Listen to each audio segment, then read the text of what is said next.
Hi, folks. This idea of safe space. Look, what just crossed my mind is a very true point. A very, very true point indeed. I would be delighted to offend people every minute of every day if those people that I offended went to God about the offence. I'd be delighted. Because I understand and I know that people get offended, people take offence because of what's in them. And if they're going to go to God about it, fantastic. I'd be happy to be an instrument of that. Delighted. It'd be an honour. If it's helping people to go to God and deal with their issues, fantastic. Right? I'd be delighted to do that. The problem is, again, all these people that want safe spaces, they will never do that. Never.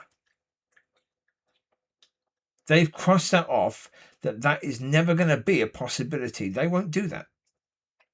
As I said, look, what really gets my goat about this, about all of this sort of crap, is that I know I'm dealing with people that if they were faced with a situation where they knew, not thought, but knew, they knew that a person was on a path to hell and they will continue down that path if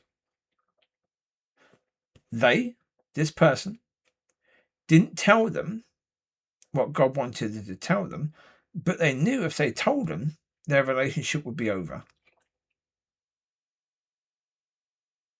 Would they tell that person? For most of these people that I'm dealing with who want safe space, the answer is going to be no, they wouldn't. They wouldn't. They would actually hope that God sends someone else to tell them. That's what would be happening. They would hope that God will send someone else to do that. Because that's where people are. That's where people are. That's what people would do. And it's just insanity when you think about that.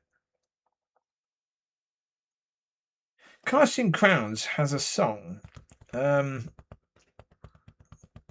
can't remember what the song is called. But it's talking about they've got a friend who's in hospital who's dying. And all they can talk about is the weather. They know this person needs God. This person needs Christ. But rather than say something that could offend the person, they talk about sport, they talk about the weather, they talk about movies, they talk about TV programs, whatever. They don't talk about God. They don't talk about the thing that matters.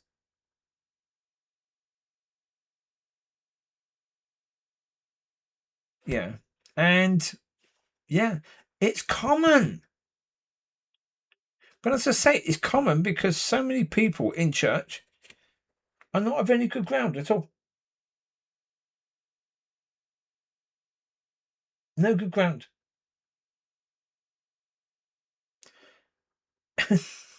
They've never borne any fruit. They have no good ground. And so therefore, what do they want?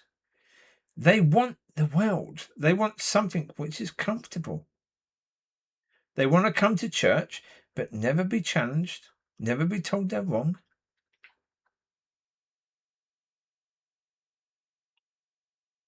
So will they be led by the Holy Spirit? No, because the Holy Spirit is going to tell you you're wrong. Well, it's going to tell you truth that's going to tell you that what you believed before is wrong. And what you believe right now is wrong. Yeah. And so they won't be led. And unfortunately speaking, the majority of people that go to events like TFS are not of God. Because again, how many people were offended when that bloke was bringing that stuff? How many people were offended by what that person said? Generally speaking, not many, if any. I wasn't particularly offended, but I realised, I went, oh dear. What that person said is just not true. How many people even picked that up? That what he said wasn't true. There was probably 70 people there. And I'd be amazed if more than 4 picked it up. I'd be amazed if more than 4. And that's why, as I say, when I look at people, when I look at church, I say, no, I should just give up on it, really, because they are where they are. And most of them just aren't worth bothering with in any way, shape, or form. That's the thing for me. If it doesn't matter, if you're going to do something like TFS, the filling station, and you don't care. As I say, the lady who was speaking, I was speaking to her, and when I was sharing about my experiences, where I am and even before, and saying that, God wanted those things to happen. God wanted me to have neighbours who were nasty, who were doing nasty things for years and years and years. He wanted me to have that. He wanted that to be the situation because he wanted me to learn through that. He wanted me to, to see how I'd react in it. And then teach me for it. And prepare me for what was going to happen. For the consequences of all of that.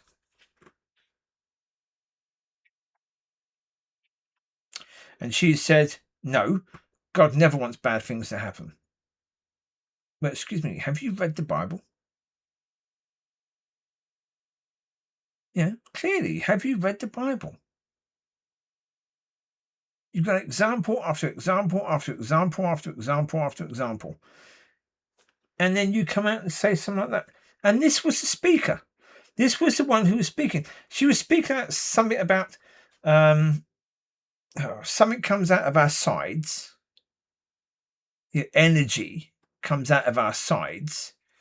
And, anyone who walks in our shadow can be healed and etc. No. It's nonsense. Well, because she was saying that with Peter and Paul, people were trying to walk in their shadow. Yeah, because they knew Peter and Paul, what of God.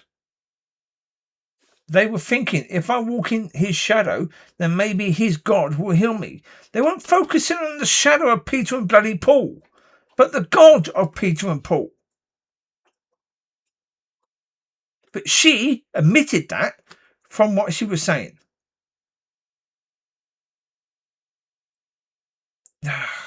Again, it's horrible, all of this. Yeah. Again, I'm not surprised the filling station being exactly what it is and being exactly what it was beforehand. It's the same person in charge, Craig McKay. When you've got the same person in charge, it ain't going to change, is it? Because it's his vessel.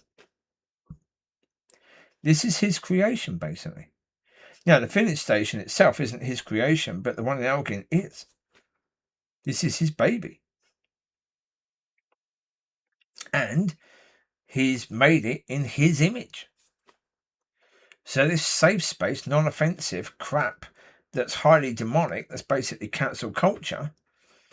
Yes, well, as I say, in colleges have this safe space where for a long time, probably even still, I know it's being challenged more now because of Trump, but before Trump, it wasn't even being challenged, that you could have speakers who are invited to speak at a college who are then turned away at the gates because students have protested because they don't want to hear what that person would say, because they're offended by the idea of that person because of what they may have said or thought in the past.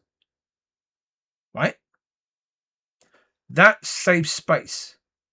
And they want that in places like the filling station. That's what they want there. It's, to me, it's like, for goodness sake, it's so ridiculously stupid. It really is. How on earth that's going to be the case, I don't blinking well know. I've no idea. But there you go. This is where we are again with all this nonsense. So, yeah. The church is basically a carbon copy of the world. So, there you go. I wish you well. You take care. Bye-bye.